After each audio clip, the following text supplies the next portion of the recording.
Bab 21. Membentuk Batalion. Sudah lebih dari seminggu sejak Linde pertama kali tiba, dan setahu Lambert, Linde masih belum mencoba membunuh Brengar. Bahkan, selain malam pertama di mana ia menggoda Brengar saat makan malam, ia tidak berusaha merayunya lagi setelah itu. Lebih buruk lagi, ia secara aktif menghalangi upayanya untuk melakukannya dengan sengaja memprovokasi Brengar ketika tuan muda itu menghabiskan waktu bersama tunangannya. Lambert tidak dapat memahami jalan pikiran perempuan jalan gila yang ia sebut sebagai simpanannya itu. Lambert sama sekali bukan anak yang lamban, ia mulai menyadari ada yang tidak beres, lagi pula, Linde tidak pernah menyiksanya sejak hari kedua kunjungannya. Selama itu, Linde sangat labil dan memaksanya keluar dari kamar sambil menghina penampilannya. Meskipun ia tidak menikmati perlakuan yang diterimanya dari Linde, fakta bahwa Linde tidak lagi melakukan kebrutalan seperti itu berarti satu hal, ia telah kehilangan minat pada mainannya, tetapi mengapa? Mengapa gadis yang dengan sadis menikmati penderitaannya hingga seminggu yang lalu, berubah sikap sepenuhnya dalam semalam? Kecuali jika terjadi sesuatu pada malam kedatangannya. Semakin ia memikirkan perilaku aneh tunangannya yang cantik, semakin ia menyadari ada sesuatu yang terjadi padanya, ia hanya tidak tahu apa itu. Ia tak punya pilihan selain menginterogasinya dengan sopan saat mereka berdua saja. Masih ada rasa takut yang mendalam terhadap gadis muda yang telah meninggalkan banyak luka di tubuh dan hati Lambert. Saat ini, Lambert sedang duduk di hadapan kakak laki-lakinya di meja makan, yang sedang mengobrol dengan tunangannya yang berusia 12 tahun tentang hidangan lezat yang tersaji di meja mereka. Keluarga itu sedang menikmati panekuk Jerman. Lambert sama sekali tidak tahu dari mana asal penemuan kuliner ini. Meskipun demikian, ia sangat menikmati hidangan yang baru saja tersaji di meja mereka. Tiba-tiba Lambert mendengar suara tegas ayahnya menanyai Brengar, isinya mengejutkan Lambert. "Jadi, Brengar, anakku. Kudengar kau telah melengkapi milisimu dengan meriam tangan. Apakah kau percaya ini pilihan yang bijaksana?" Brengar menganggukkan kepalanya mendengar perkataan ayahnya sambil mengunyah sepotong sosis sarapan. "Tentu saja, ayah, belajar memanah atau pedang membutuhkan waktu yang lama untuk mencapai kemahiran yang dibutuhkan agar bisa berguna di medan perang. Meriam tangan adalah senjata sederhana yang bisa digunakan pasukan petani secara efektif sebagai garis pertahanan. Jangkauan efektifnya cukup rendah, sehingga lebih cocok untuk posisi bertahan." Brengar sengaja tidak mengoreksi ayahnya tentang sifat atau efisiensi senapan musket yang sebenarnya. Jika ia melakukannya, senjatanya pasti akan disita, dan teknologinya bocor ke musuh-musuhnya. Brengar menekankan kemampuan bertahan mereka, tetapi bukan kemampuan menyerang. Siegord masih memiliki banyak pertanyaan tentang senjata yang digunakan milisi Brengar. Senjata-senjata itu bukanlah meriam tangan dan artileri biasa. Namun, ia mempercayai perkataan putranya. Oleh karena itu, ketika mendengar senjata-senjata itu digunakan untuk pertahanan, ia kehilangan minat pada senapan musket, bagaimanapun juga, senjata-senjata itu paling cocok untuk milisi lokal. Namun, di sisi lain, ia telah mendengar banyak hal luar biasa tentang meriam dan perlu tahu apakah senjata-senjata itu dapat digunakan secara efisien di medan perang. Bagaimana dengan meriam yang mereka gunakan? Kudengar mereka punya kemampuan luar biasa untuk menembakkan banyak bola sekaligus. Brengar telah menyiapkan jawaban untuk ayahnya, mengingat meriam pada saat itu sebagian besar merupakan senjata statis yang digunakan dalam pengepungan. Ia memutuskan untuk berbohong tentang mobilitas meriam 12 ponnya dan menekankan bahwa meriam tersebut justru sebaliknya.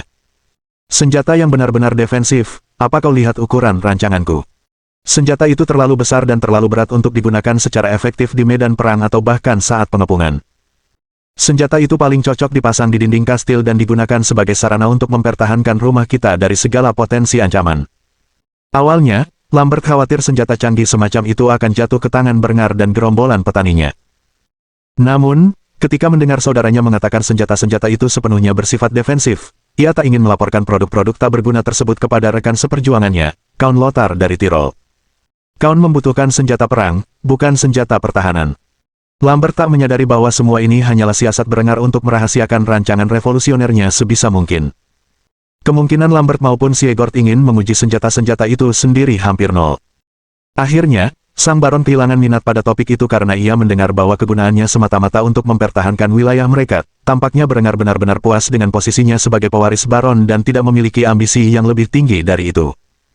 Siegord setuju dengan hal ini, karena bangsawan rendahan seperti mereka tidak pantas terlibat dalam urusan keluarga-keluarga besar. Baron memutuskan untuk meninggalkan milisi petani yang didirikan Brengar sebagai pembela wilayah keluarganya jika suatu saat ia dipanggil berperang lagi semasa hidupnya. Lagi pula, menurut putranya, mereka praktis tidak berguna dalam hal ofensif. Hanya Brengar yang menyadari betapa efisiennya pasukannya di medan perang, selama pengepungan, terlibat dalam perang gerilya, dan terutama pertahanan. Namun, Ia tidak pernah memberitahu siapapun tentang kapasitas efektif mereka untuk melakukannya, hanya ketika pasukannya benar-benar dibutuhkan, Berengar akan menunjukkan kekuatan baja dan tembakan yang luar biasa kepada dunia feodal ini. Setelah sarapan, keluarga itu bubar, dan Lambert menyempatkan diri untuk mendekati Linde tentang perilakunya akhir-akhir ini, sesuatu yang akan sangat disesalinya. Berengar telah memberinya perintah untuk mempertahankan hubungannya dengan Lambert, ia akan terus menyiksa, menghukum, dan merendahkannya, meskipun ia tidak bisa tidur dengannya, dan ia juga tidak menginginkannya. Ketika Lambert mendekati wanita penggoda muda itu dan meraih pergelangan tangannya, ia secara naluriah menamparkan wajahnya, mata biru langitnya yang sempurna memancarkan api amarah seorang wanita saat ia memarahi mainannya karena menyentuh kulitnya yang sempurna tanpa persetujuannya. Suara tamparan itu terdengar di seluruh halaman, yang sempat menarik perhatian para pelayan yang bekerja di dekatnya. Beraninya kau menyentuhku tanpa izinku. Kau pikir kau siapa? Linde murka, dan itu bukan sekadar kedok, hanya tuannya yang boleh menyentuhnya tanpa persetujuannya. Meskipun ia tak lagi memiliki kepribadian sadis seperti sebelumnya, ia tetap diperintahkan untuk menyiksa anak laki-laki itu, dan karena itu, ia akan melakukan apa yang diperintahkan tuannya. Tamparan keras itu meninggalkan bekas telapak tangan merah di wajah Lambert. Nah, inilah wanita simpanan yang ia kenal dan dambakan. Sebenarnya, Lambert membenci kepribadian Linde, tetapi ia tak bisa tidak memaafkan banyak pelanggarannya, karena, di matanya, Linde adalah perwujudan kesempurnaan fisik. Beberapa pria akan melakukan apa saja untuk menyenangkan wanita cantik, dan Lambert adalah salah satunya. Karena itu, ia berlutut di hadapannya dan meminta maaf. Maaf, Nyonya. Saya tidak bermaksud menyinggung, saya hanya ingin menanyakan perkembangan Anda dengan Berengar. Linde tetap bersikap tenang. Namun, dalam hati ia sangat marah karena bocah berandalan itu ingin membunuh majikannya. Namun, ia harus mengesampingkan perasaannya dan memainkan perannya. Lagi pula, Berengar telah menugaskannya untuk memata-matai Lambert dan ayahnya, ia bahkan menjanjikan hadiah jika ia berhasil melakukannya. Aku belum menemukan kemampuan untuk berduaan dengannya, dia sangat waspada terhadap tindakanku dan selalu berada di dekat orang lain ketika aku mendekatinya. Dia jauh lebih licik daripada yang kau kira. Lambert merasa hatinya perih. Apa perempuan jalang ini benar-benar memuji saudaranya yang terkutuk itu? Dia belum pernah melakukan hal seperti itu untuknya. Ini keterlaluan, tetapi ia tak bisa menyangkal fakta bahwa belakangan ini saudaranya menjadi sangat licik. Ia tak akan terkejut jika Berengar mengetahui rencananya untuk menggunakan Linde sebagai pembunuhnya. Akhirnya, Lambert memutuskan untuk menanyakan rencananya kepada Linde, lagi pula, Linde sendirilah yang bersikeras menyingkirkan saudaranya. Jadi, apa sebenarnya rencanamu untuk menghadapinya? Linde menatap Lambert seolah dia orang bodoh yang menyedihkan sebelum memberinya jawaban. Aku akan terus mendekatinya seperti yang sudah kulakukan dan meningkatkan kemampuanku merayunya, tapi kalau dia terus menghindariku, pada akhirnya kita harus menghadapi kenyataan bahwa saudaramu terlalu licik untuk terjebak dalam perangkap. Kerutan di wajah Lambert tampak jelas saat mendengar Linde memuji Berengar sekali lagi. Sepertinya ia mulai mengagumi mangsanya karena telah lama menghindari tipu muslihat kewanitaannya. Lambert mulai bertanya-tanya, apakah ada yang salah dengan kepala Berengar? Bagaimana mungkin seorang pria berdarah panas di masa mudanya tidak tergoda oleh Linde yang bak dewi? Ia mulai curiga Berengar adalah seorang lolikon berdasarkan sikapnya terhadap Adela. Jika memang begitu, itu akan menjelaskan mengapa saudaranya tidak menunjukkan ketertarikan secara lahiriah terhadap Linde seiring berjalannya waktu. Hanya pada malam pertama itulah terlihat nafsu dalam tatapan Berengar terhadap wanita muda yang tak bernoda itu. Saat Lambert tengah tenggelam dalam pikirannya, dia melepaskan cengkeraman besi di bahunya dan senyum nakal dari Linde saat dia berbisik di telinganya. Yang lebih penting, menurutku kau jadi tidak terkendali setelah sekian lama tidak disiplin. Sepertinya aku harus memberimu pelajaran yang pantas atas dosa-dosamu. Ekspresi Lambert langsung meredup karena semua keraguannya tentang perilaku Linde akhir-akhir ini sirna seketika. Bagaimana mungkin ia sebodoh itu percaya bahwa dominatrix sadis itu telah berubah warna dengan begitu mudahnya? Baru sekarang jelas bahwa ia sedang mengujinya sepanjang minggu lalu. Untuk melihat apakah ia akan berperilaku berbeda di tempat asalnya. Anak laki-laki itu mulai mempertanyakan setiap keputusan yang telah diambilnya sejak kembali ke rumah, saat ia diseret ke tempat tinggal Linde untuk dihukum berat atas tindakannya. Sementara itu, Berengar terus melatih milisi petani di ladang, yang jumlahnya terus bertambah setiap hari. Senjata-senjata hebat yang dipamerkan Berengar telah menarik perhatian rakyat jelata. Mereka yang sebelumnya selamat dari medan perang sebagai pasukan petani dapat menyaksikan berakhirnya era kesatria ketika mereka menyaksikan tembakan salvo yang diikuti oleh serangan bayonet terorganisir yang diperintahkan Berengar kepada pasukannya untuk dilakukan sambil menancapkan bayonet mereka ke boneka-boneka jerami. Sang komandan menatap pasukannya dengan penuh hormat, setiap hari, mereka semakin mendekati pasukan yang sesungguhnya. Ludwig telah bekerja lembur untuk menghasilkan cukup senjata guna memenuhi permintaan milisi yang terus meningkat. Pada hari terakhir saja, mereka menerima 50 rekrutan, sehingga jumlah mereka kini mencapai 300 orang. Jumlah ini praktis setengah dari jumlah pasukan ayahnya di masa perang. Lagi pula, sebagai seorang baron, Siegfried dapat meminta pengikutnya untuk memobilisasi pasukan mereka sendiri agar ia dapat menambahkan pasukan mereka ke dalam pasukannya. Tak diragukan lagi, ia kini memiliki pasukan seukuran batalion kecil. Meskipun sebagian besar terdiri dari infanteri, tetap terdapat total 3 meriam, satu untuk setiap 100 infanteri. Meskipun meriam biasanya dioperasikan oleh tim kecil, rasionya saat ini belum tepat, tetapi akan segera tercapai. Ia memandang pasukannya seolah-olah mereka adalah putra-putra kesayangannya sendiri, karena ia tahu bahwa selama ia melakukannya, mereka akan mendampinginya bahkan sampai mati. Saat Raja Mangkat dan Kerajaan Jerman memasuki peperangan absolut, ia akan memiliki pasukan yang mampu mempertahankan perbatasannya dari ancaman apapun. Lagi pula, kemungkinan Berengar sendiri ikut menabuh genderang perang sangatlah kecil. Siegfried memiliki hasrat untuk hal-hal semacam itu, dan ketika rajanya memintanya untuk mengangkat senjata, ia pasti akan memimpin. Pertanyaan yang ada di benak Berengar adalah apakah ia mampu meyakinkan ayahnya untuk mengangkatnya sebagai wali pada saat itu. Jika rencananya berhasil, ia akan memegang kekuasaan absolut di wilayah keluarganya untuk jangka waktu yang panjang, dan ia dapat menjalankan banyak reformasinya yang lebih penting. Jika ayahnya kembali dari konflik hidup-hidup, ia akan disambut di tanah yang telah sepenuhnya berubah. Saat ini, Berengar memiliki banyak tugas yang harus diselesaikan, termasuk tetapi tidak terbatas pada pembentukan pasukan, pemasangan sistem irigasi di seluruh ladang, penjualan stok baja kepada Pangeran Steiermark, investasi keuntungannya di industri pertambangan, serta meraih dukungan dari bangsawan setempat dan keturunan mereka yang berhak. Sungguh, pria ambisius seperti dirinya tak pernah punya waktu untuk beristirahat. Bab 22. Berlian Kasar. Setelah mengamati dan memberi instruksi kepada milisi petani, Berengar kembali ke desa. Untuk sementara, pelatihan mereka untuk hari itu telah selesai, dan sang bangsawan muda memiliki urusan di tempat lain. Putra sang baron harus berpamitan sementara dengan tunangannya, yang akan kembali ke tanah airnya dengan 10 ton baja. 5 ton lebih banyak dari perkiraan awal Berengar. Lagi pula, seiring rencananya yang semakin ambisius, keluarganya membutuhkan perbendaharaan yang lebih besar. Meskipun putri sang bangsawan tidak akan lama pergi, ia akan kembali dengan transportasi berisi emas dan perak batangan yang dijanjikan sebagai kompensasi atas persediaan baja batangan yang begitu besar. Sebagian kecil uang yang diperoleh dari transaksi tersebut akan digunakan untuk upacara pertunangan yang telah direncanakan Berengar, mengingat ia masih jauh dari persiapan, ia belum mengirimkan undangan. Karena keadaan yang tak terduga, terutama terkait kedatangan Linde dan hal-hal yang terjadi setelahnya, Berengar jauh tertinggal dalam mempersiapkan pesta yang telah dijanjikannya kepada Adela. Saat ini, kekurangan dana yang cukup besar menghambat kemajuannya dalam hal itu. Setelah tiba di istana, Tuan Muda menghampiri tunangannya, yang rombongan kesatrianya sedang memuat batangan baja ke dalam konvoi yang telah disiapkan Berengar untuknya. Ia mempercayai tunangannya untuk menepati janji ayahnya. Gadis manis yang hampir menginjak remaja itu memainkan rambut kuncir duanya sambil menunggu kedatangan Berengar dengan sabar, ketika akhirnya melihatnya, ia berlari ke pelukannya dan memeluknya erat-erat. Ia telah cukup menyayangi tunangannya sejak pertemuan pertama mereka.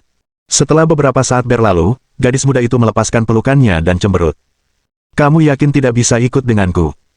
Berengar terkekeh sambil mengelus rambut pirang halusnya, dengan reaksi seperti itu, ia sungguh berharap bisa bepergian bersamanya ke tanah leluhur gadis itu, tetapi sayangnya, ia tidak bisa. Tuan muda itu memiliki banyak persiapan yang harus dilakukan, dan sayangnya, ia tidak punya waktu luang untuk berlibur singkat bersama calon istrinya. Ia berbicara dari lubuk hatinya sambil tersenyum penuh kasih sayang padanya.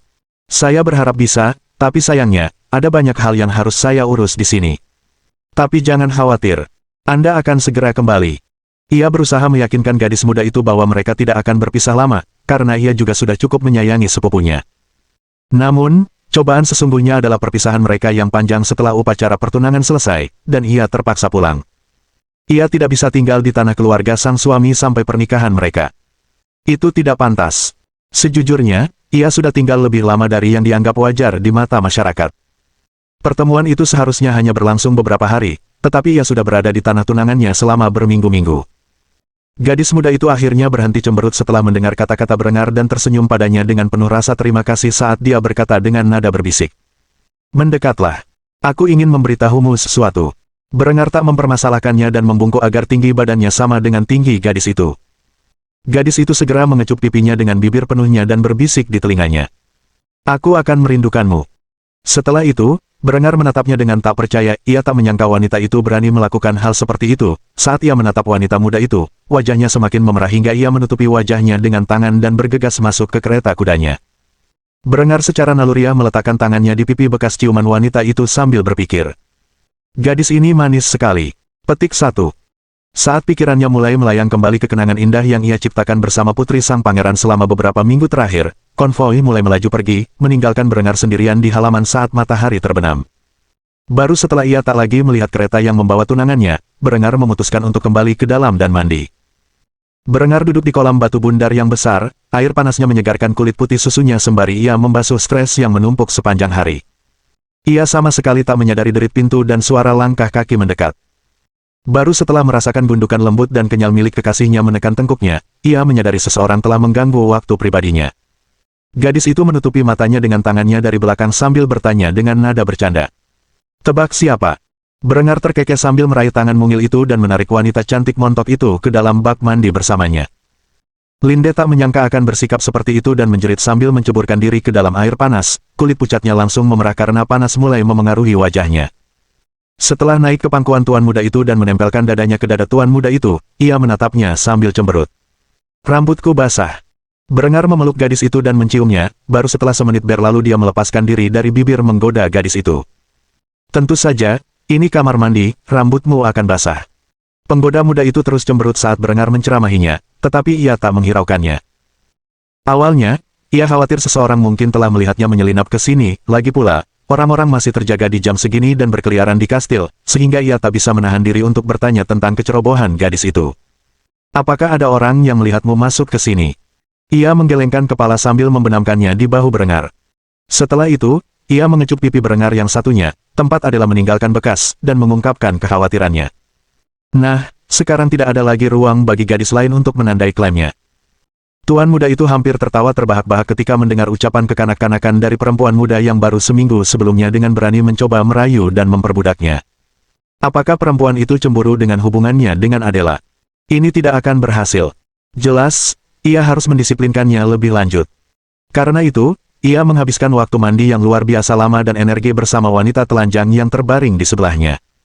Tak sampai 1 jam kemudian, pasangan itu keluar dari ruang pemandian dan memasuki kamar Berengar, tempat kesenangan sesungguhnya dimulai. Ia menghabiskan semalaman untuk melatih budaknya lebih lanjut, lagi pula, kecemburuannya tidak pantas bagi seorang budak sejati. Bukan haknya untuk mempertanyakan apakah tuannya menghabiskan waktu dengan perempuan lain atau tidak. Saat matahari terbit, pasangan itu benar-benar kelelahan. Berengar mulai menyesali keputusannya dalam hidup karena ia tahu masih ada urusan angkat beban yang harus diselesaikan. Meskipun hubungan seksual sangat baik untuk kardio, itu masih jauh dari cukup untuk meningkatkan massa ototnya lebih jauh. Setelah mengantar kekasihnya kembali ke kamarnya, ia menghabiskan sisa pagi itu untuk kembali ke rutinitas olahraga lamanya, yang akhir-akhir ini ia malas lakukan. Tidak mengherankan baginya bahwa ia membutuhkan waktu lebih lama dari biasanya untuk menyelesaikan set latihannya setelah semalaman bercinta. Ia perlu memasukkan tidur siang singkat ke dalam jadwalnya jika terus berperilaku seperti ini di malam hari. Namun, ia masih punya banyak pekerjaan, jadi setelah latihannya hari itu selesai, begitu pula mandi pagi, ia kembali makan malam bersama keluarganya. Acara makan malam itu berlangsung tanpa masalah dan sebagian besar berisi obrolan ringan. Setelah itu, Berengar kembali ke kawasan industri yang baru dibangun untuk memeriksa perkembangan pipa irigasi. Semuanya berjalan lancar, dan sejujurnya, yang harus ia lakukan saat ini hanyalah menunggu produksi selesai. Tenaga kerjanya sudah sangat terbatas dalam produksi senjata, amunisi, dan pipa irigasi. Pada titik ini, ia tidak dapat menambah beban kerja mereka untuk menghasilkan lebih banyak desain. Baru setelah pipa irigasi selesai, ia melihat lebih banyak petani memasuki sektor industri. Lagi pula, dengan inovasi yang diterapkan sepenuhnya, tidak ada lagi kebutuhan bagi begitu banyak petani untuk menyiram tanaman mereka dengan tangan, dan mereka akan membutuhkan pekerjaan baru. Sebagian besar akan didelegasikan ke pertambangan, sementara yang lain akan bekerja di pabrik. Kehidupan mereka memang tidak glamor, tetapi mereka akan dibayar dengan upah yang layak di bawah manajemen Berengar dan diberikan jatah kerja 40 jam seminggu yang layak, termasuk cuti berbayar dan cuti sakit. Sebaiknya jangan terlalu banyak mempekerjakan karyawan, jika Anda cukup bodoh melakukannya, produktivitas Anda akan menurun. Ini adalah pelajaran yang hanya bisa dipelajari melalui pengalaman. Untungnya bagi Berengar, ia memiliki sejarah Amerika abad ke-21 dan pelajaran yang dapat diajarkannya di dalam benaknya berkat kenangan akan Julian. Tampaknya untuk saat ini, hari-harinya terutama akan dihabiskan untuk mengawasi pelatihan milisi sukarelawannya. Setidaknya sampai Adela kembali membawa harta yang telah ia peroleh untuk keluarganya melalui berbagai jerih payahnya. Jika memungkinkan, ia akan meminta sebagian kecil keuntungan untuk dirinya sendiri guna membeli sebidang tanah untuk menanam rami.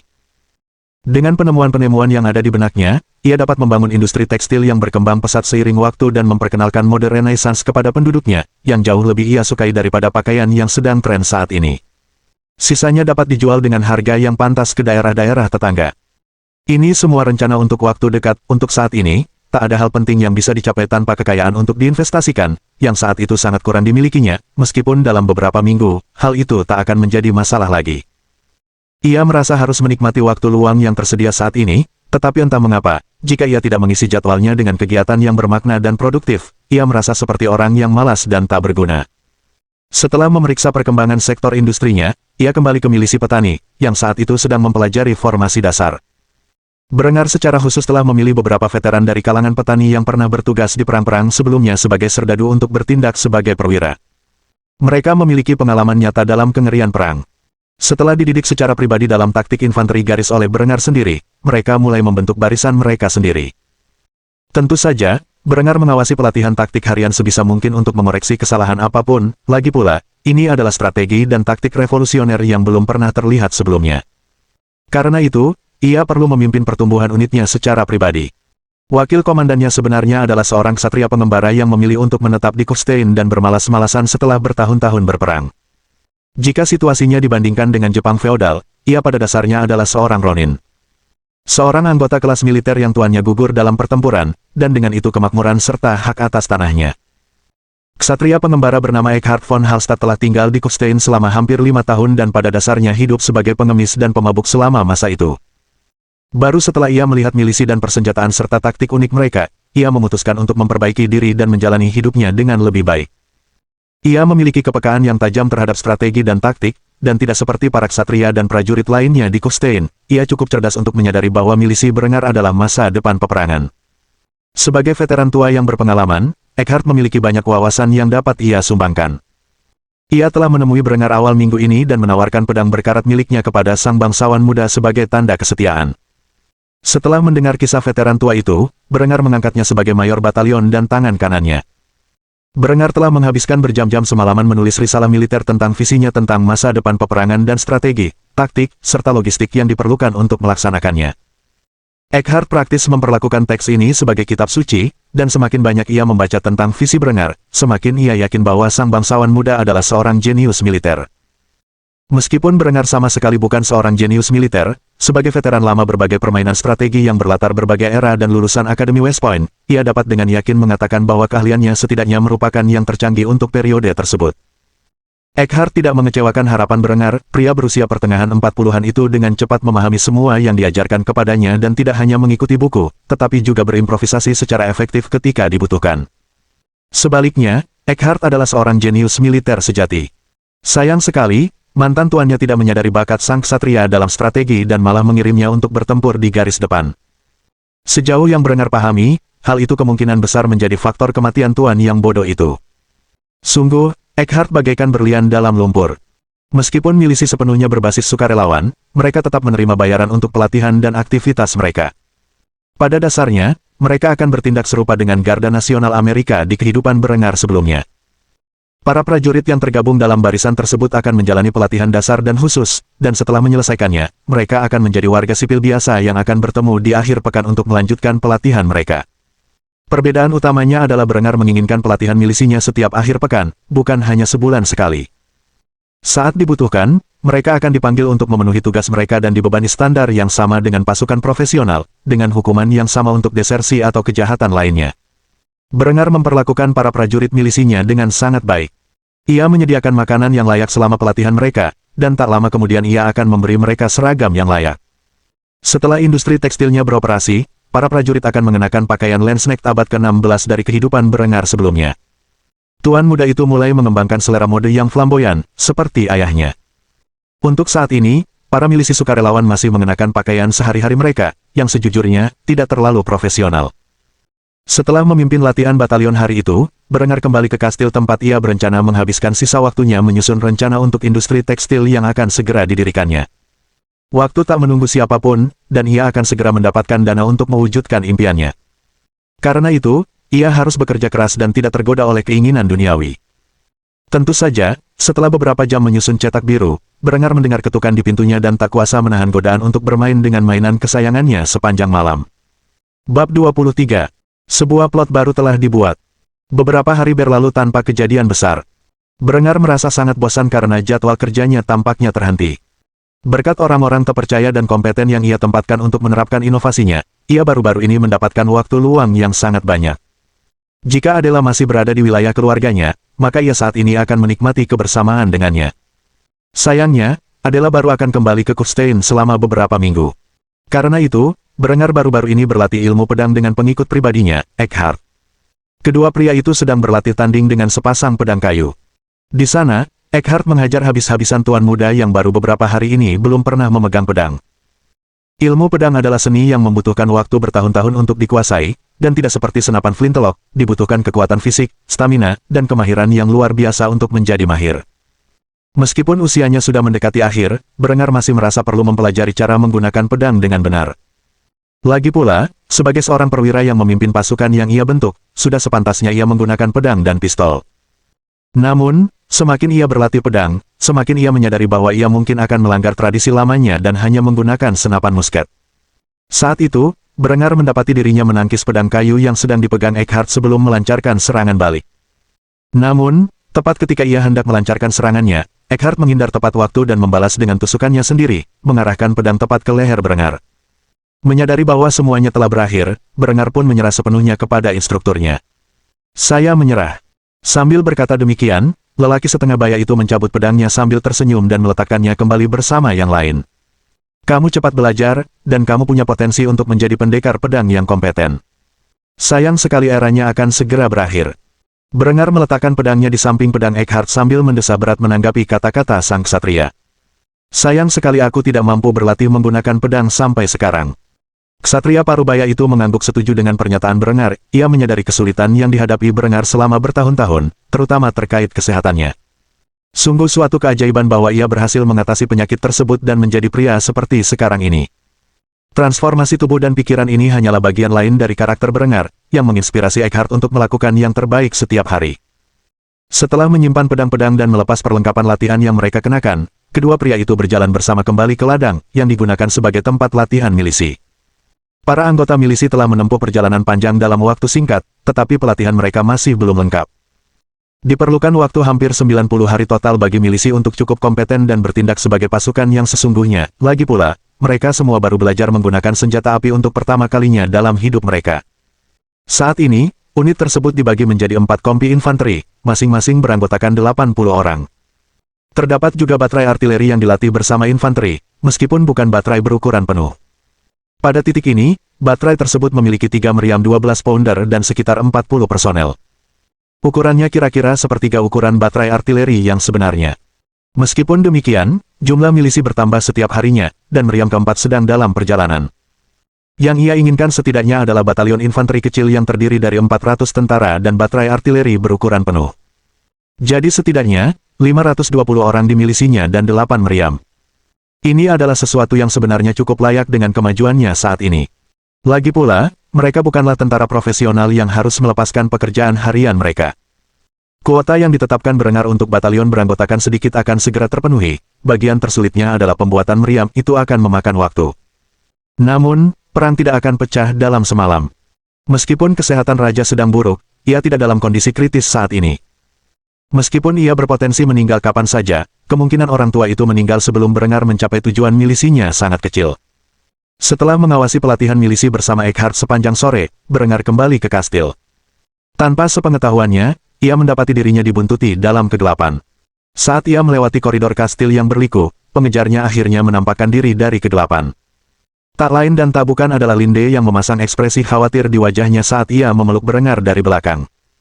Tak menyangka hal seperti itu akan terjadi, Berengar secara naluriah meronta melepaskan diri dari cengkramannya sebelum menyadari siapa yang menyerangnya. Setelah itu, ia menenangkan diri dan menerima pelukan erat wanita itu. Linde berbisik di telinganya begitu pelan sehingga hanya mereka yang bisa mendengar kata-katanya. Kakakmu akan segera mencoba membunuhmu lagi. Ekspresi Berengar langsung muram, untunglah ia telah melatih gadis ini dengan baik. Di sini ia berjalan-jalan dengan santai berharap dirinya aman dari rencana Lambert, tetapi ternyata anak laki-laki itu sudah merencanakan kematiannya. Ia langsung tertarik dengan informasi yang diberikan gadis itu. Bagaimana dia berencana melakukannya? Linde mengungkapkan rahasia Lambert tanpa ragu sedetik pun, dia telah lama menentang anak laki-laki itu dan ayahnya. Dia sudah bosan dengan usahaku untuk mengulur-ulur waktu dan dengan tidak sabar menghubungi ayahku untuk meminta bantuan. Rupanya, ayahmu sedang merencanakan perjalanan berburu. Lambert dan ayahku telah mengatur para pembunuh untuk mengintaimu di pegunungan. Mereka akan muncul sebagai perampok, tetapi diam-diam mereka akan menjadi prajurit di bawah komando ayahku. Berengar menepuk-nepuk rambut pirang stroberi halus gadis itu dan menghiburnya. Gadis itu sadar bahwa Berengar bukanlah petarung yang handal dan tidak mampu membela diri secara memadai melawan kekuatan sebesar itu. Karena itu, raut wajahnya tampak putus asa yang merusak kecantikan alaminya, dan Berengar benci melihat hal seperti itu. Tuan muda itu meraih dagu gadis itu dan menciumnya dengan penuh gairah di koridor-koridor kosong kastil batu yang besar. Setelah melepaskannya, ia berbisik di telinga gadis itu yang lembut. Kamu tidak perlu terlalu khawatir, aku lebih kuat dari kelihatannya. Pipi Linde langsung memerah setelah Berengar dengan lancang menciumnya di tengah lorong. Memang tidak ada orang di sekitar, tapi bagaimana jika ada orang di dekat mereka yang kebetulan bertemu saat mereka sedang bermesraan? Itu tindakan nekat darinya, tapi ia tak kuasa menahan rasa gembira. Sensasi karena kemungkinan ketahuan memang membuat jantungnya berdebar kencang. Namun, ia menyadari sekarang bukan saatnya untuk menuruti hawa nafsunya dengan tuannya. Ia pun membungkuk hormat kepada Berengar, yang menyadari raut wajah gadis itu yang rumit. Otaknya langsung menghubungkan titik-titik itu saat ia menyadari gadis itu mungkin mengembangkan fetis baru. Senyum licik tersungging di wajah sang bangsawan muda saat ia mendorong wanita muda nan elok itu ke dinding dan mulai menikmati dagingnya. Beruntung baginya, tak seorang pun mendekat saat pasangan itu terang-terangan terlibat dalam perilaku memalukan di tengah koridor kastil. Saat mereka selesai, matahari sudah mulai terbenam, dan mereka menyadari ketidakhadiran mereka akan segera disadari. Karena itu, mereka berpisah hingga mereka bisa bertemu lagi saat makan malam. Kali ini suasana di meja makan cukup tegang, ketika Lambert menatap Berengar bak serigala lapar, dan Berengar mencibir dalam hati pada anak laki-laki itu bak burung hantu yang maha melihat. Lambert sama sekali tidak tahu bahwa rencananya telah terbongkar di hadapan saudaranya yang paling dibenci, yang sedang menyusun rencana untuk menghadapi rencana jahatnya. Keheningan baru pecah setelah ayah mereka angkat bicara. Berengar, anakku, sekarang kamu sudah sehat dan bugar, kurasa sudah waktunya aku mengajakmu berburu, bagaimana menurutmu? Berengar menyunggingkan senyum polos di wajahnya, seperti anak kecil di toko permen, saat ia mengungkapkan keinginannya untuk bergabung dengan ayahnya menjelajahi pegunungan yang berbatasan dengan wilayah keluarga mereka dan berburu binatang liar. Tentu saja, ayah, kedengarannya luar biasa. Sekarang setelah aku makan daging, aku tak sabar untuk merasakan bagaimana rasanya menyantap daging buruanku sendiri. Meskipun tampak polos, Berengar diam-diam mencibir adiknya, Lambert, yang telah mempercayai pertunjukan itu dan berharap rencananya berjalan lancar. Di sisi lain, Siegord sama sekali tidak tahu pertikaian yang sedang terjadi antara kedua putranya saat itu, sebaliknya, ia merasa senang mengetahui bahwa Berengar sangat terbuka dengan ide tersebut. Lagi pula, hingga baru-baru ini, Berengar adalah seorang vegetarian yang memiliki hati yang lembut terhadap hewan. Melihat anak laki-laki itu begitu bersemangat berburu sungguh membuat hati Baron bersukacita. Ia mungkin semakin tua, dan putranya mungkin sudah dewasa, tetapi keduanya masih memiliki potensi untuk semakin dekat. Lambert senang, saudaranya benar-benar jatuh ke dalam perangkap yang telah ia persiapkan. Lagi pula, ia tak bisa lagi berdiam diri dan membiarkan Linde terus-menerus gagal merayu saudaranya. Berengar entah impoten, gay, atau lolicon. Itulah kesimpulan yang Lambert ambil, seandainya ia tahu tunangannya yang begitu cantik dan ia banggakan telah diperkosa terang-terangan di lorong oleh saudaranya hanya 1 jam sebelumnya, anak laki-laki itu mungkin akan langsung mencoba merenggut nyawa Berengar. Tuan muda itu sama sekali tidak tahu bahwa Berengar berencana membawa senapan ke pertarungan pedang. Benar, senapan, di waktu luangnya beberapa hari terakhir, ia telah menggambar desain untuk meja bor laras dan mempersembahkannya kepada Ludwig. Penemuan ini akan sangat penting bagi efektivitas pasukannya. Saat ini, Ludwig sedang dalam proses pembuatan senapan laras panjang yang digunakan secara efektif oleh milisi Amerika selama Perang Revolusioner di kehidupan Berengar sebelumnya. Untuk saat ini, milisi Berengar akan dipersenjatai dengan senapan laras halus, lagi pula, ia sungguh tidak bisa menunjukkan keefektifan senapan laras panjang tanpa menimbulkan kecurigaan tentang desain semacam itu. Namun, jika ia sendirian dan terpisah dari ayahnya di pegunungan, ia dapat dengan mudah membunuh para pembunuh dari jarak 200-300 yard dengan senapan laras panjang. Ia mungkin tidak mahir menggunakan pedang, tetapi di kehidupan sebelumnya sebagai Julian, ia telah mendapatkan lencana penembak jitu ahli selama masa tugasnya di ketentaraan. Saat perjalanan berburu dimulai, Berengar pasti sudah siap menghadapi para pembunuh, asalkan ia melihat mereka lebih dulu. Jika mereka mendekatinya, entah apapun alasannya, ia telah merancang senapan ini secara khusus agar bisa menggunakan bayonet, sesuatu yang juga sudah ia kuasai. Untuk saat ini, ia hanya perlu berpura-pura tidak tahu rencana Lambert di belakangnya dan menuruti rencananya. Kedua bersaudara itu berbincang-bincang menyenangkan dengan ayah mereka tentang seluk-beluk berburu dan semua yang seharusnya diketahui Berengar tentangnya. Baru setelah makan malam Berengar kembali ke tempat tinggalnya untuk menyelesaikan beberapa pekerjaan. Saat ini, ia sedang merancang desain atau mencatat buku besar, kegiatan administratif yang biasa ia lakukan di malam hari sejak ayahnya memberinya wewenang atas sektor industri yang masih berkembang. Ketika ia tidak sedang menandatangani dokumen terkait industri, ia mengawasi laporan pengeluaran dan pelatihan militer. Semuanya saat ini sesuai anggarannya, dan pasukan tampaknya berjalan dengan baik. Jadi, tidak ada masalah mendesak yang harus ia tangani di sana. Baru tengah malam ia mendengar ketukan di pintu yang sudah biasa didengarnya selama beberapa minggu terakhir. Gadis ini rakus sekali, bahkan setelah bersenang-senang di siang hari, ia masih datang lagi di malam hari. Yah, ia rasa ia harus istirahat sejenak dari laporan dan sedikit melepas stres. Karena itu, ia menghabiskan sebagian malam melatih budaknya sebelum pasangan itu tertidur dalam pelukan masing-masing. Mereka baru terbangun dari tidur mereka saat fajar menyingsing. Bab 24. Ini bukan perburuan jika Anda benar-benar sadar. Selama beberapa hari berikutnya, Berengar telah mempersiapkan perjalanan berburu. Sambil mengerjakan banyak tugas lain yang sedang ia tangani secara mendetail. Seperti biasa, semuanya berjalan lancar, tetapi ia tidak dapat meningkatkan produktivitas hingga pipa irigasi terpasang sepenuhnya dan tambang beroperasi dengan kapasitas penuh. Jadi, yang dilakukannya hanyalah operasi administratif dasar yang terpaksa ia awasi setiap hari, yang mulai membebani Berengar, yang sangat membutuhkan pelarian. Ia sebenarnya menantikan perjalanan berburu itu, karena ia akan menikmati udara segar pegunungan dan mengurus beberapa agas pengganggu yang bersekongkol melawannya. Pada hari mereka akan meninggalkan kastil, Berengar mampir ke toko Ludwig untuk mengambil senapannya, yang seharusnya sudah siap saat itu. Ketika ia berjalan melewati pintu-pintu tua berdebu di gubuk Ludwig yang kini digunakan sebagai ruang kantor untuk kawasan industri yang sedang berkembang, ia melihat lelaki tua itu sedang membersihkan laras senapan sebelum senyum lebar tersungging di bibirnya. Jadi kamu menyukai desain terbaruku, ya? Ludwig segera tersentak saat mendengar suara tuan muda memanggilnya. Tuanku, sungguh brilian, siapa sangka bahwa dengan membuat alur pada laras, Anda dapat menstabilkan laju bola timah di udara, sehingga mencapai tingkat akurasi yang lebih tinggi. Itu pertanyaan retoris, tentu saja, hanya ada satu orang di dunia ini yang mampu memikirkan hal seperti itu, dan itu adalah Berengar. Ludwig dengan sopan menyerahkan senapan itu kepada Berengar, lalu ia memeriksanya dengan saksama. Ketika ia melihat tanda bukti pada laras yang menunjukkan bahwa senapan itu telah diuji tembak dengan benar, senyum tersungging di wajahnya yang anggun. Ludwig, kamu seorang seniman. Berengar berkata sambil mendongak dan memuji lelaki tua itu. Saat itu, ia telah membuat ratusan senjata api yang digunakan untuk mempersenjatai milisi, namun ini adalah senapan pertama yang pernah dibuatnya, dan itu adalah mahakarya. Senapan itu menggunakan bilik kaliber 58 dan menembakkan proyektil peluru mini, peluru timah yang jauh lebih efektif daripada peluru timah yang digunakan milisinya saat ini. Peluru mini tersebut dirancang khusus untuk alur senapan sehingga lebih stabil saat ditembakkan. Dengan demikian, jangkauannya lebih efektif daripada peluru timah tradisional. Dengan panjang laras senapan panjang yang luar biasa, diimbangi dengan peluru mini yang superior, ia merasa jangkauan akurasi praktis senapan ini lebih besar daripada senapan berulir Springfield 1861 yang digunakan pasukan Union dalam Perang Saudara Amerika di kehidupan sebelumnya.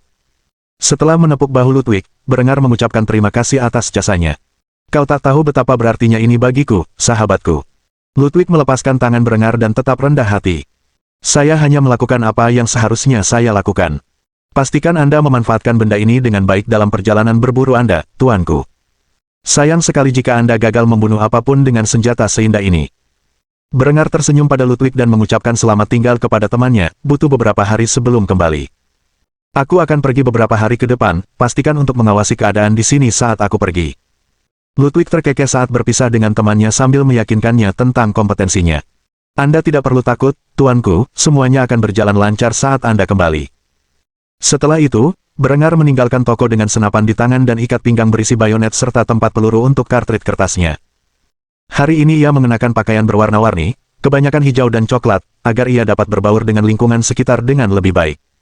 Ia tidak ingin para pembunuh yang akan menunggunya di pegunungan melihatnya sebelum ia melakukannya. Berkat peringatan Linde, ia kini dapat berhasil menguntit para pembunuh dan menghabisi mereka dari jarak ratusan meter. Yang diburu telah menjadi pemburu. Berbicara tentang Linde, ketika ia meninggalkan toko dan berbelok di sebuah sudut desa, sepasang tangan mungil terulur dan mencengkeram pinggangnya, merasakan kelembutan payudara Linde yang begitu familiar menempel di punggungnya. Ketika ia berbalik menghadap Linde, ia melihat air mata di mata Linde yang mendoakannya. Jaga dirimu tetap aman di luar sana. Aku rasa aku tak bisa hidup tanpamu. Berengar hampir tertawa mendengar ucapannya, latihannya berjalan dengan sangat baik, ia kini menjadi budak yang terlatih dan tak akan pernah mengkhianatinya. Setelah mengamati wajah malaikatnya yang berlinang air mata, ia mengulurkan jari telunjuknya dan menghapus air mata dari mata biru langitnya dengan jarinya sebelum menciumnya untuk mengucapkan selamat tinggal. Aku tahu. Hanya itu yang diucapkan sang bangsawan muda saat dia berjalan meninggalkan kekasihnya dengan langkah penuh percaya diri, sambil memanggul senapan di punggungnya. Berengar akhirnya berkumpul kembali dengan ayahnya dan sekelompok kecil orang untuk menemani mereka. Perjalanan mereka akan panjang, sehingga mereka membutuhkan orang-orang untuk membawa perbekalan. Berengar mendapati bahwa ia telah menyandang senapan di bahunya, sebuah selempang kulit terpasang pada ujung selempang baja yang menggantung di bawah popor senapan. Setelah bermil-mil mendaki, Berengar berterima kasih kepada siapapun yang mencetuskan ide seperti itu di kehidupan sebelumnya. Ide itu membuat perjalanan jauh-jauh lebih tertahankan, dan hari ini ia telah mendaki bermil-mil jauhnya ke pegunungan. Matahari mulai terbenam, dan para pelayan Berengar telah menyiapkan perkemahan untuk mereka. Mereka akhirnya tiba di bagian hutan pegunungan, tempat berburu favorit ayahnya. Sudah lama sejak Siegor terakhir kali ke sana, dan ia meluangkan waktu sejenak untuk menikmati pemandangan sebelum memberikan kantung anggur kepada putranya yang saat itu sedang menggendong senapannya seperti bayi yang baru lahir. Minumlah, ini bukan perburuan jika kamu benar-benar sadar. Meskipun Berengar ingin tetap tenang karena tahu ada rencana jahat untuk mengakhiri hidupnya di dekat sini, ia tak mungkin menolak ayahnya. Maka ia meneguk isi kantong anggurnya dan menyeka bibirnya dengan lengan bajunya sebelum mengembalikannya kepada ayahnya. Siegor tak habis pikir dengan ketertarikan putranya pada meriam tangan, meriam itu jelas bukan alat berburu yang tepat. Namun, pemuda itu telah membawa meriam tangan yang bahkan lebih besar daripada meriam sebelumnya. Ia mulai bertanya-tanya apa istimewanya desain meriam itu. Meskipun demikian, ia tak akan memarahi putranya karena menyukai senjata itu, ia hanya berharap pewarisnya bisa sehebat putra keduanya dalam hal pedang. Di sisi lain, Berengar sedang memikirkan informasi yang dilaporkan Linde kepadanya malam sebelumnya. Para pembunuh Lambert seharusnya berkemah di luar jangkauan pendengaran suara senapannya. Hal ini sangat cocok untuk Berengar karena ia telah memutuskan untuk melancarkan serangan malam, mengingat bulan purnama sedang bersinar, ada banyak cahaya baginya untuk membidik targetnya, terutama jika mereka berdiri di dekat api unggun. Ketika ayahnya akhirnya tertidur, Berengar akan mengambil tempat yang lebih tinggi dan menembak musuh-musuhnya dari atas. Setelah ia menyingkirkan mereka, ia akan mencari bukti apapun di antara mayat-mayat mereka yang dapat digunakan untuk melawan musuh-musuhnya. Karena itu, Berengar menghabiskan banyak waktu untuk membuat ayahnya mabuk. Baru setelah ayahnya hampir tak tahan, Berengar membawanya kembali ke tenda dan menidurkan pemabuk tua itu. Setelah meninggalkan tenda ayahnya, Berengar menyelinap di sekitar perkemahan dan mengambil senapan tempat ia melarikan diri di tengah malam. Sepanjang jalan, ia mengolesi lumpur di rambut, wajah, dan tangannya agar lebih menyatu dengan kegelapan. Perjalanan menuju posisi yang ingin ia kendalikan cukup jauh, namun, sebelum tiba di puncak gunung, Berengar tiba-tiba bertemu dengan seseorang yang tak terduga. Salah satu pembunuh telah meninggalkan kamp untuk buang air kecil, dan ketika Berengar menyelinap melewati area itu, keduanya berhadapan. Meskipun pria itu tidak dapat mengetahui identitas Berengar, membiarkan saksi lokasi mereka hidup bukanlah ide yang baik. Karena itu, pria itu langsung mengambil pedangnya dan mengayunkannya dari sarungnya saat ia menyerang Berengar di tengah malam. Berengar harus berguling menghindar saat ia berusaha memperbaiki bayonetnya. Senapan sialan itu bahkan belum terisi peluru, bayonetnya pun belum terpasang. Karena itu, ia memilih untuk bersembunyi di balik pohon sambil memasang bilah pedang ke senapannya. Pria itu hendak berteriak minta tolong kepada rekan-rekannya ketika ia berjalan melewati pohon tempat Berengar bersembunyi dan melihat sebuah paku baja raksasa menancap di lehernya. Seketika merasakan sakit yang menusuk seperti bayonet tertancap di tenggorokannya, pria itu mulai berkumur dengan darahnya sendiri sambil menatap Berengar dengan tak percaya sejak kapan orang ini punya tombak. Berengar mencabut bayonet dari tenggorokan pria itu dan mengusapkannya ke jerkinnya. Sudah cukup lama sejak Berengar terakhir kali membunuh seseorang. Ia pernah bertugas sebagai perwira Zeni di Angkatan Darat Amerika Serikat di kehidupan sebelumnya, tetapi ia beberapa kali terlibat pertempuran. Ia bahkan berhasil membunuh seorang pemberontak Taliban saat ia diserang. Karena itu, ia bukan orang baru dalam hal merenggut nyawa. Setelah memastikan orang-orang di kamp tidak waspada, Berengar menyelinap ke posisi di atas api unggun di mana ia melihat 3 pembunuh lainnya duduk di depan api unggun dan minum. Setelah mendapatkan targetnya, Berengar mengeluarkan selongsong peluru kertas dan menggigit ujungnya sebelum menuangkan isinya ke moncongnya dan menekannya dengan ramrod. Setelah peluru terisi dengan benar, ia menarik palu yang berisi batu api dan membidikkan bidikannya, yang mendarat tepat pada anggota kelompok terbesar, yang tampak mengenakan baju zirah brigandin. Pria itu dengan lahap menenggak sebotol anggur tanpa menyadari bahwa ia sedang berada di bidikan penembak jitu. Berengar menarik napas dalam-dalam sambil mengarahkan bidikannya ke target dan dengan tenang menarik pelatuknya. Gemuruh ledakan yang mendorong proyektil bola mini memenuhi udara, karena belum pernah mendengar suara seperti itu sebelumnya. Para prajurit yang kini menjadi pembunuh bayaran ini mengira hujan telah turun. Lagi pula, mereka adalah para pemula muda yang ingin membuktikan diri kepada sang bangsawan. Meriam tangan belum begitu umum di medan perang saat itu. Salah satu pembunuh itu menoleh ke belakang ke arah laki-laki yang memiliki lubang besar di pelindung dada brigandinnya dengan kaget. Darah muncrat dari lubang yang menganga di dada laki-laki itu saat ia segera pingsan. Yang lain tidak tahu apa yang baru saja terjadi, tetapi mereka mulai panik. Saat mereka panik karena kehilangan teman mereka, guntur kedua bergemuruh. Kali ini, kepala salah satu pembunuh bayaran meledak. Korban terakhir langsung bersembunyi di balik salah satu peti yang tergeletak di sekitar perkemahan. Setelah kejadian kedua, menjadi jelas bahwa mereka diserang oleh musuh dan senjata yang tidak dikenal. Sayangnya bagi pembunuh muda itu, ia telah memilih tempat berlindung yang buruk. Setelah setengah menit berlalu, peluru kaliber 58 menembus peti kayu, dan isinya menembus kaki pria itu, praktis menghancurkan tulang pahanya menjadi 2. Ia akan kehabisan darah tak lama kemudian karena arteri femoralis yang rusak. Begitu saja, Berengar telah merenggut nyawa keempat pembunuh yang dikirim untuk memburunya. Setelah mengirim orang-orang itu ke alam baka, Berengar bergegas turun ke perkemahan di bawah dan menyisirnya untuk mencari bukti yang dapat digunakan melawan Lambert atau Lothar. Untungnya, ia menemukan surat yang berisi detail perjalanan berburu Berengar dan Siegord, termasuk lokasi umum tempat Siegord selalu mendirikan perkemahannya. Surat itu ditandatangani oleh Lambert dan ditulis tangannya sendiri.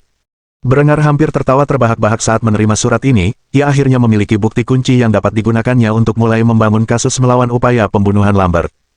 Sepanjang sisa malam itu, Berengar memanfaatkan waktunya dengan bijak dan menyingkirkan semua tanda yang menunjukkan perbuatannya yang berdarah. Ia tidak ingin anak buah kaun mengendus-endus dan mengetahui bahwa ia sendiri yang telah mengirim pasukan bersenjatanya ke neraka. Setelah semuanya terkubur atau terbakar menjadi abu, Berengar meninggalkan daerah itu dan kembali ke perkemahannya sendiri malam itu. Seolah Tuhan sedang melindunginya, langit mulai menangis malam itu dan menghapus semua jejak pertempuran yang tersisa. Setelah penyelidikan rahasia, Kaun kemudian berasumsi bahwa orang-orang itu telah meninggalkan tugas mereka dan melarikan diri dari Tirol. Ia kemudian memberikan hadiah untuk kepala mereka, yang tidak pernah bisa diklaim oleh siapapun. Sepanjang sisa malam itu, Berengar tidur nyenyak. Ia tak ragu membunuh orang-orang yang diutus untuk membunuhnya. Tak sedikit pun rasa bersalah merasuki kesadarannya yang murni, atau ketiadaan rasa bersalah itu, sementara ia menikmati suara hujan deras di luar tendanya yang hangat, yang perlahan membantunya tertidur. Pikiran terakhirnya malam itu hanyalah, perjalanan berburu sialan ini, aku bisa saja bermain dengan Linde sekarang. Bab 25.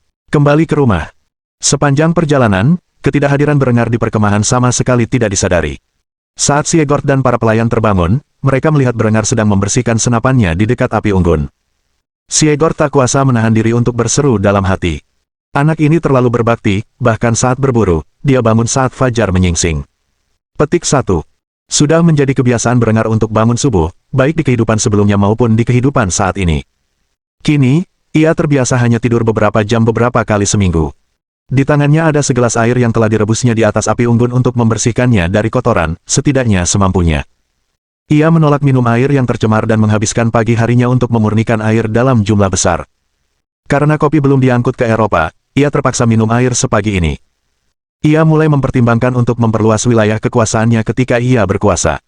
Tidak mudah membangun jalur perdagangan dari pegunungan Austria ke timur dekat, dan jika ia ingin pensiun dalam kemewahan suatu hari nanti, ia membutuhkan kopi. Rencana Berengar sederhana, bekerja keras selama 30 tahun membangun pusat industri dan ekonomi di wilayah keluarganya, lalu pensiun dalam kemewahan, menyerahkan kendali kepada pewaris yang terdidik untuk melanjutkan warisannya. Saat ini, ia tidak ingin menghabiskan sisa masa dewasanya berperang. Sesuatu yang telah berhasil ia lakukan di kehidupan sebelumnya. Tentu saja, hidup tidak selalu berjalan sesuai rencana, dan masa depan tidak diketahuinya. Mungkin ia perlu memperluas wilayahnya seiring waktu. Saat itu, ia masih putra dan pewaris seorang baron rendahan, yang berarti ia tidak memiliki wewenang untuk membuat keputusan seperti itu, bahkan jika ia menginginkannya. Sebaliknya, ia menghabiskan sisa hari-hari berikutnya dengan diseret ayahnya berburu rusa jantan dan mengumpulkan dagingnya. Ketika akhirnya pulang, ia kelelahan dan tubuhnya dipenuhi kotoran. Hal pertama yang ingin ia lakukan adalah mandi dan membersihkan diri dari kotoran yang menempel di sekujur tubuhnya. Selama perjalanan berburu, ia tidak pernah menunjukkan kemampuan penuh senapan itu, meskipun berhasil berburu rusa jantannya sendiri. Ayahnya tidak terkesan dengan jangkauan terbatas yang ditunjukkan, dan waktu pengisian ulang senapan yang luar biasa. Pria itu berpikiran tradisional dan merasa bahwa penggunaan berengar atas apa yang secara keliru disebutnya sebagai meriam tangan hanyalah daya tarik anak muda terhadap teknologi terbaru. Seandainya ia tahu bahwa malam sebelumnya berengar telah melenyapkan 3 sasaran dalam hitungan menit pada jarak 100 yard di tengah malam dengan senapannya, maka ia mungkin akan mengalami serangan jantung karena terkejut. Tidak seperti anak panah, senapan yang menembakkan proyektil bola mini sepenuhnya mampu menembus pelindung dada baja keras seorang ksatria, apalagi brigandin biasa. Bahkan senapan musket yang digunakan oleh milisi berengar pun mampu melakukan hal tersebut, meskipun pada jarak yang jauh lebih pendek. Ada alasan mengapa pada masa berengar sebelumnya, setelah penemuan senapan musket, pelindung tubuh perlahan menghilang dari penggunaan umum. Bahkan dengan proses manufaktur canggih pada masa Renaissance dan era setelahnya, pelindung dada yang digunakan oleh kavaleri berat hanya berguna untuk melawan senjata jarak dekat dan tembakan senapan musket jarak jauh. Dalam jarak dekat, pelindung dada baja yang digunakan oleh kuirasier akan tertembus peluru senapan musket seperti anak panah yang menembus tunik biasa. Jika para ksatria abad pertengahan di era saat ini menyerang dengan menunggang kuda melawan barisan penembak musketir, mereka akan berakhir seperti segerombolan prajurit berlumuran darah, dan tontonan yang begitu mengerikan pasti akan memengaruhi moral para prajurit di belakang mereka. Bahkan milisi berengar yang memiliki kekuatan mengerikan seperti itu pun tidak tahu seberapa hebat senjata mereka. Lagi pula, mereka tidak menguji senjata mereka pada boneka jerami yang dilapisi baju besi pelat baja. Biayanya pasti sangat mahal. Hanya berengar yang menyadari bahwa milisinya mampu mencapai prestasi luar biasa seperti itu. Setelah tiba di desa bersama ayahnya dan para pelayan yang mengikuti mereka ke pegunungan, berengar melihat sosok familiar melambai ke arahnya di sebuah gang. Budak setianya itu kini menitikkan air mata kebahagiaan karena ia telah kembali dengan selamat. Selama ia pergi, wanita muda yang malang itu terus-menerus dihantui ketakutan bahwa tuannya, yang telah ia janjikan nyawanya, telah tewas dalam penyergapan yang disiapkan oleh tunangannya yang pengecut. Ketika ia melihat berengar berlumuran debu dan kotoran pegunungan, ia tak kuasa menahan senyum, bahkan tak ada sedikit pun goresan pada berengar. Sungguh, ia terlalu khawatir. Tanpa menimbulkan kecurigaan, berengar mendekati gang tempat ia kini sendirian. Ketika berengar akhirnya menghilang, Linde bergegas memeluknya dan menempelkan pipi porselennya ke dada berengar, mengotorinya. Berengar menerima pelukannya sambil membelai rambut pirang stroberinya yang halus, mencoba menenangkannya. Ia baru pergi beberapa hari dan merasa reaksinya berlebihan. Namun, ia tidak memarahinya, karena ia justru merasa senang karena wanita itu begitu peduli hingga mengkhawatirkannya selama ia pergi. Lagi pula, hubungan mereka memang rumit. Wanita itu adalah selirnya, dan tunangan saudara laki-lakinya, yang dipaksakan olehnya, dan praktis dicuci otaknya agar patuh kepadanya. Meskipun ia tidak merasa menyesal atas tindakan tersebut, pada akhirnya di mata berengar, tindakan tersebut dibenarkan, dan wanita muda itu pantas menerima nasibnya. Setelah membelai rambut merah keemasannya yang indah selama beberapa saat, berengar menanggapi dengan ramah wanita muda itu. Lihat, aku sudah bilang aku akan baik-baik saja. Meskipun ia masih terus terisak, si cantik montok itu menyeka air matanya dan mulai tersenyum. Semuanya baik-baik saja, dan ia tak bisa lebih bahagia lagi. Namun, berengar tak tahan dengan kotoran yang telah menyebar di wajah dan tubuh indahnya yang bak boneka dari momen intim singkat mereka, sehingga ia berbisik di telinga gadis itu. Temui aku di kamar mandi. Gadis itu mengangguk dan tersenyum saat pria itu pergi mendahuluinya. Situasinya tidak akan baik bagi pasangan itu jika ia ketahuan mengikutinya ke kamar mandi, jadi mereka harus ekstra hati-hati tentang bagaimana mereka akan bergerak selanjutnya. Setelah itu, berengar pun pergi dan menuju pemandian. Linde menunggu beberapa saat dan melakukan apa yang diperintahkan. Tak lama kemudian, rubah betina muda itu mendapati dirinya menikmati kebersamaan dengan tuannya di air hangat pemandian, yang ternyata merupakan investasi yang berharga. Saat keduanya selesai berkenalan kembali, hari sudah malam. Makan malam akan segera tiba, dan ia tahu ayahnya akan meminta para kokinya memasak hasil buruan mereka menjadi pesta mewah. Karena itu, keduanya meninggalkan pemandian dan berpisah, akan terlihat buruk jika mereka tiba di ruang makan bersama-sama.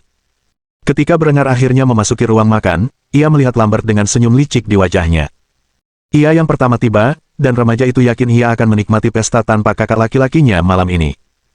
Namun, ketika ia melihat wajah tampan kakak laki-lakinya berjalan memasuki ruangan, pemuda itu langsung memucat, dengan ekspresi seolah-olah ia sedang melihat hantu. Bagaimana mungkin adiknya bisa selamat dari penyergapan yang telah ia siapkan? Meski begitu, Berengar duduk di hadapan Lambert dan mencibir anak laki-laki itu, menikmati sepenuhnya ekspresi putus asanya. Ia mulai berpikir bahwa ia mungkin telah menjadi seorang sadis sejati setelah menghabiskan malam-malam bersama Linde, karena kini ia menikmati penderitaan musuh-musuhnya secara pribadi. Ekspresi wajah Berengar memberitahu Lambert semua yang perlu ia ketahui tentang nasib para pembunuh yang ia kirim. Namun, Berengar tak akan pernah mengakuinya. Jika ia membanggakan telah membunuh 4 pembunuh, tak seorang pun akan percaya, dan mereka yang percaya akan langsung mempertanyakan bagaimana seorang pemuda tanpa pelatihan tempur sama sekali bisa mengalahkan 4 perampok sendirian. Pada akhirnya, keefektifan senapannya akan terungkap, dan desain senjatanya tak akan lagi menjadi miliknya sendiri. Akhirnya, seluruh keluarga tiba, dan Lambert telah mendengar kisah-kisah petualangan ayah dan saudara laki-lakinya langsung dari sang baron. Namun, tidak ada satupun yang menyebutkan tentang orang-orang yang seharusnya menyergap mereka. Mungkinkah anak buah Kaun tidak bisa diandalkan dan membelot? Lalu apa hubungannya dengan seringai puas Berengar tadi? Akhirnya, Lambert menyimpulkan bahwa pasukannya mungkin telah membelot dan memutuskan untuk menulis surat kepada Kaun Lothar yang mengabarkan kegagalan operasi tersebut. Secara diam-diam, Kaun Lothar akan mengirim sebuah tim untuk menyelidiki koordinat terakhir pasukannya yang diketahui dan sampai pada kesimpulan yang sama. Untuk saat ini, Berengar bisa bersantai dan menikmati hidangan baru, yang menggunakan daging rusa buruan mereka sebagai pilihan utama. Berengar menikmati rasa daging rusa, sungguh, itu adalah salah satu daging terbaik yang bisa disantap seseorang. Setelah selesai makan, ia kembali ke kamarnya. Ia perlu menyegarkan kembali pengetahuannya tentang sejarah dunia ini. Lagi pula, sudah lama sejak ia membaca tentang banyak perubahan dalam lini masa dari dunia yang pernah dikenalnya, dan ia perlu membiasakan diri dengan lingkungannya jika ingin mempersiapkan diri menghadapi perang yang akan datang. Berengar tiba di kamarnya dan segera mengunci pintu. Ia membuka sebuah gulungan dan membentangkannya di atas mejanya, lampu minyak di sudut ruangan memberikan penerangan yang cukup untuk melihatnya. Sungguh berbeda dengan garis waktunya sendiri. Saat itu tahun 1417, tetapi Kekaisaran Romawi Suci sedang berada di puncak kekuasaannya. Pada peta di pusat Eropa terletak Kekaisaran Romawi Suci, yang perbatasannya membentang melampaui puncaknya pada tahun 1138 hingga mencakup seluruh Italia kecuali negara-negara kepausan, serta semua wilayah yang kelak akan menjadi bagian dari Belanda dan Belgia. Kekaisaran juga telah mencaplok negara Teutonik sebagai wilayah vasal yang membentang hingga ke Baltik. Negara Teutonik masih merupakan kekuatan yang patut diperhitungkan, karena menang dalam pertempuran Grunwald pada masa itu, kemenangan tersebut memicu kampanye panjang yang berlangsung selama 5 tahun. Selama kampanye ini, Ordo Teutonik telah menaklukkan seluruh wilayah pesisir Baltik dari Pomerania hingga perbatasan Finlandia. Meskipun negara Teutonik memegang otoritas kerajaannya sendiri, pada dasarnya ia adalah negara vasal teokratis kekaisaran dan boneka paus, oleh karena itu, Grandmasternya tidak diberi hak untuk memilih kaisar berikutnya, tidak seperti para raja yang memimpin kerajaan-kerajaan lain. Sistem feodal Kekaisaran Romawi Suci pada garis waktu ini jauh lebih ramping. Sistem ini terbagi menjadi sistem vasal yang sangat linear, alih-alih wilayah semi-otonom yang kompleks dan berbelit-belit seperti yang terjadi pada masa Berengar sebelumnya. Kekaisaran Romawi Suci terdiri dari beberapa kerajaan, termasuk Kerajaan Jerman, Kerajaan Italia, Kerajaan Bohemia, Konfederasi Swiss, dan Kerajaan Burgundia. Para pemimpin wilayah ini adalah raja dengan hak mereka sendiri dan memegang kendali yang berbeda-beda atas vasal di bawah mereka, yang kemudian dibagi menjadi kadipaten. Para adipati ini memerintah atas berbagai komte yang wilayahnya merupakan wilayah kadipaten, dan para komte memimpin para baron, yang selanjutnya memimpin para bangsawan kecil dan para ksatria mereka. Berengar saat ini tinggal di Baroni Kufstein, wilayah vasal dari County Tirol, yang merupakan vasal Kadipaten Austria, kadipaten paling selatan di Kerajaan Jerman. Kadipaten Austria pada masa itu jauh lebih luas daripada kehidupan Berengar sebelumnya pada titik sejarah ini. Wilayah Kadipaten Agung Austria mencakup County Tirol, Vorarlberg, Salzburg, Kärnten, Steiermark-Hillir-Kärnten, Austria Hulu, dan Austria Hillir, serta Steiermark yang merupakan wilayah yang diperintah oleh ayah tunangannya, Count Otto von Gratz. Mengingat Gratz merupakan pusat kekuasaan county dan asal-muasal nama Gratz, nama tersebut berasal dari keluarganya.